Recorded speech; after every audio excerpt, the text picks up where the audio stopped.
خطاب نو از محمد حسن جوہر۔ انتصاب، یہ کتاب میں منسوب کرتا ہوں اس عظیم عالمی جذبے کے نام، اس کیفیت کے نام جسے عام زبان میں پیار کہتے ہیں۔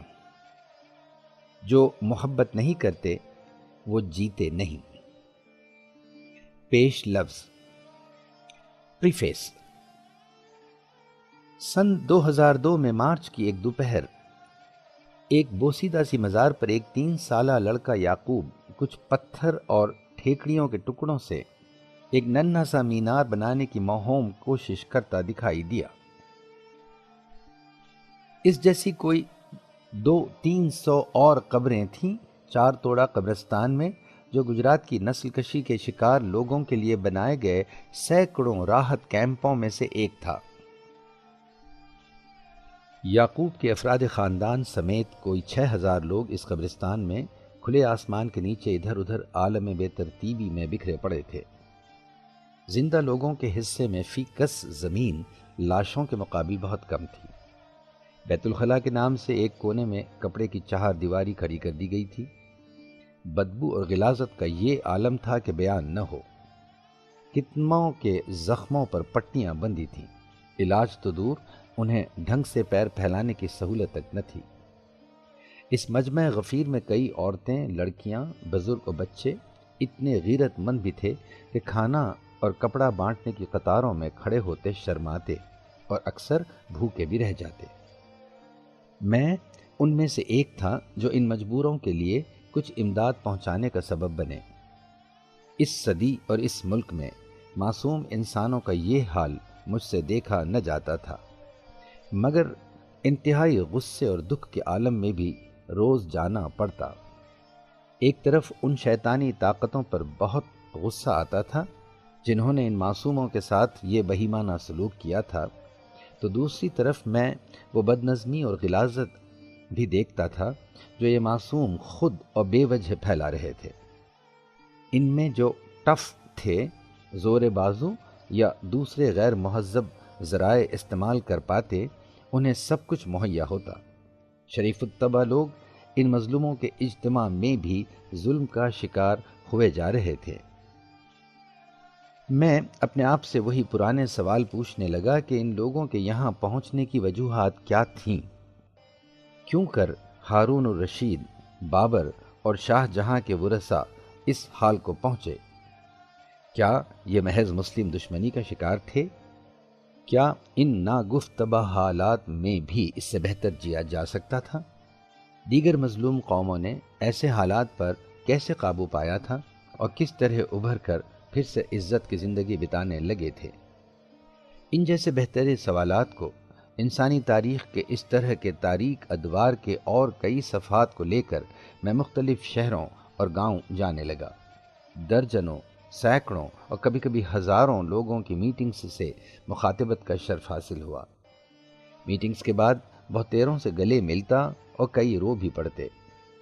پھر چند سنجیدہ اور حوصلہ مند لوگوں کے ساتھ خانگی چھوٹی سی میٹنگز ہوتی اور بہت کچھ ان سے سنتا، سیکھتا اور تبادلہ خیالات ہوتا۔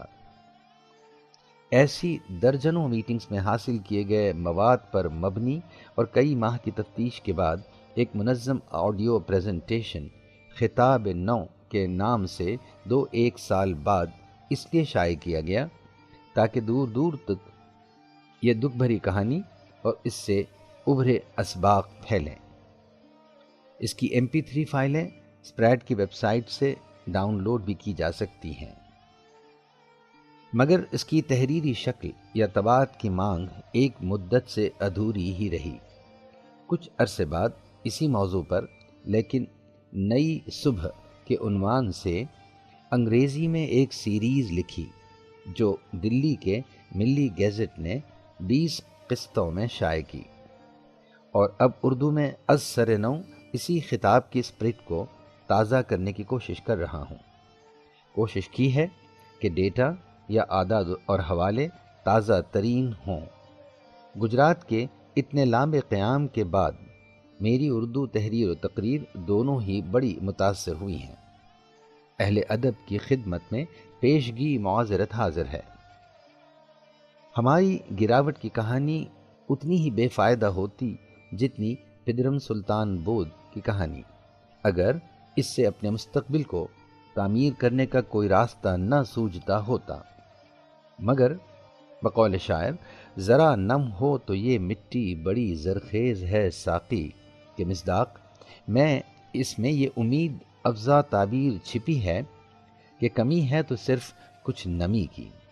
اگر اسلام زندہ ہوتا ہے ہر کربلا کے بعد، اس کا مطلب یہ بھی ہے کہ مسلمان بیدار ہوتا ہے کسی بڑی ٹریجڈی کے بعد، تو کیا ایسا اب ہو نہیں چکا؟ معصوم یعقوب نے ہمیں تخریب سے تعمیر کے فطری وتیرے کا جو سبق یاد دلایا ہے، کیا ہم اسے ضائع کر دیں گے؟ اس تحریر کو آڈیو سی ڈی کی صورت میں خود مصنف کی آواز میں ریکارڈ کیا گیا ہے اور یہی آپ تک پہنچ رہی ہے، تاکہ یہ پیغام آنکھ کی جگہ کان سے پڑھنے والوں تک بھی پہنچ سکے۔ ان سے یہ عرض کرنا ہے کہ اگر میرا کرب قلم ناکام رہا تو موہوم سی امید ہے کہ کرب زباں کچھ اثر دکھائے گا۔ گر قبول افتد زہ عز و شرف۔ محمد حسن جوہر، احمد آباد، ستمبر 2010۔ نوٹ: مختلف وسائل کی قلت کے سبب یہ کتاب دسمبر تک طباعت کے لیے نہ دی جا سکی ہے۔ فہرست مضامین، ٹیبل آف کنٹینٹس۔ ابتدائیہ، تعارف، سلام جوہر یا انٹروڈکٹری، پیج 8، صفحہ نمبر 8۔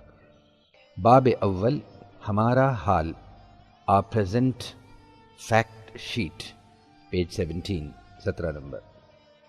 باب دوم، گراوٹ کے اسباب یا دا کازز آف دا فال، جس میں شامل ہیں حقوق العباد سے غفلت، روح اسلام برخلاف رسم اسلام، قول و فعل میں تفاوت دوغلاپن، جمود یا بدلاؤ کی مخالفت، سائنس اور مغربیت کی منجملہ مخالفت، خواتین سے ہمارا سلوک، تقدیر و تدبیر، نصیب پر انحصار کل، مسلم لیڈرشپ کی کمزوریاں۔ یہ سب شروع ہوتی ہیں پیج نمبر 63 سے 63۔ باب سوم، مفروضات و توجیحات یا ریکگنیشنز، 141 یا 141 صفحے سے۔ باب چہارم، عملی اقدامات اور دا ایکشن پلان، ان میں شامل ہیں تحفظ و سکون، اقتصادی ترقی، تعلیمی انقلاب، صحت عامہ، متفرق اہم معاملات۔ یہ سب شروع ہوتے ہیں پیج نمبر 172 یا 172 سے۔ متفرقات، ان میں شامل ہیں ہندوستانی مسلمانوں کے لیے عہد نامہ، اظہار تشکر، اسپریٹ کا تعارف، اسپریٹ کے لیے انسانی وسائل، دیگر مطبوعات، قیمت میں چھوٹ۔ یہ سب شروع ہوتے ہیں پیج 224 سے 224 سے۔ ضمیمے یا اپینڈسس، جن میں شامل ہیں ایجادات اور دریافتیں، مسلمان اور علم، OIC ممالک کے منتخب اعداد، انسانی حقوق کا عالمی منشور، انسانیت کے حالیہ کارنامے، ایک غور طلب بلاگ، اور پھر نوٹس کے لیے کورے صفحات۔ یہ سب شروع ہوتے ہیں پیج 237 سے یا 237 سے۔